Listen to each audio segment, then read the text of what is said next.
প্রশ্নটা বলুন। আজকে আমরা মহিলারা সুরক্ষিত নয়, সন্দেশখালিতে যে ঘটনা, নরকীয় ঘটনা ঘটেছে তার প্রতিবাদে আমরা ছাত্র যুব মহিলারা আজকে রাস্তায়।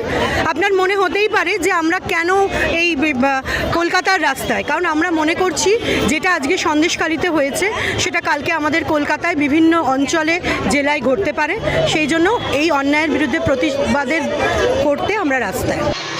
টিএমসির নেতারা বলছে ওখানে এরকম কিছু হয়নি, সিপিএম বিজেপি সাজিয়ে এরকম করছে। দেখুন, তাদের শাসক দল তো এই কথা বলবেই, কিন্তু সাধারণ খেটে খাওয়া গরিব মহিলারা মিথ্যে কথাই বা বলবে কেন? মহিলারা নিজেদের অত্যাচারের কথা এইভাবে সম্মুখে এইরকম মিথ্যে বলে তাদের লাভটা কী? সেই জন্য আমরা মনে করি তারা মিথ্যে কথা বলছে।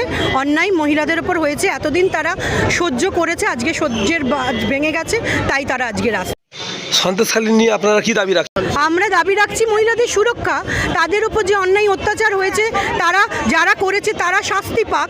আজকে শেখ শাহজাহানের শাস্তি হোক, তিনি এখনও অ্যারেস্ট হননি, কিন্তু মহিলারা দেখছে তারা রাস্তায় ঘুরে বেড়াচ্ছে, তার জন্য আমরা সেই দাবি নিয়ে আজকে আমরা পথে। কেন তুলছে না শাহজাহানকে?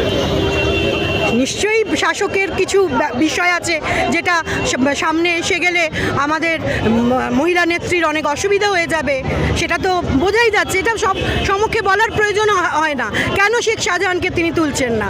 আজকে সত্যি মহিলারা যখন বলছে, আজকে তাদের বক্তব্যের ভিত্তিতে তাকে তো দৌড়ুক, তাকে তো খুঁজেই পাওয়া যাচ্ছে না, কিন্তু এবিপির আনন্দ তাকে দেখতে পাচ্ছে, সাধারণ মানুষ রাস্তায় তাকে দেখতে পাচ্ছে, এই থেকেই তো বোঝা যাচ্ছে শাসক ভয় পাচ্ছে তাকে ধরতে। তাদের কোনো বিশেষ তথ্য সে যদি সবার সামনে তুলে নিয়ে আসে, সেই জন্য।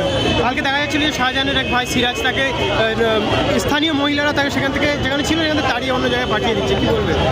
কি বলবে, এটা তো একটা নাটক, একটা হাস্যকর ঘটনা তাদের দিক থেকেও ঘটানোর চেষ্টা চলছে। কারণ অন্যায়ের মুখ যেটা করেছে, আজকে প্রতিবাদের মুখ বন্ধ করতে, মানুষের লক্ষ্যকে অন্যদিকে নিয়ে যাওয়ার জন্য বিভিন্ন রকম ঘটনা তো তারা আজকের দিনে দাঁড়িয়ে ঘটাবেই, এটা তো আমরা জানি। কিন্তু আমরা আমাদের লক্ষ্যে স্থির, যতক্ষণ না শাহজাহান গ্রেপ্তার হচ্ছে আমরা মহিলারা, আমাদের বামপন্থী মহিলারা এবং ছাত্র যুব সবাই আমরা রাস্তায় আছি, থাকবো। আপনার নাম? সৌমি হালদার।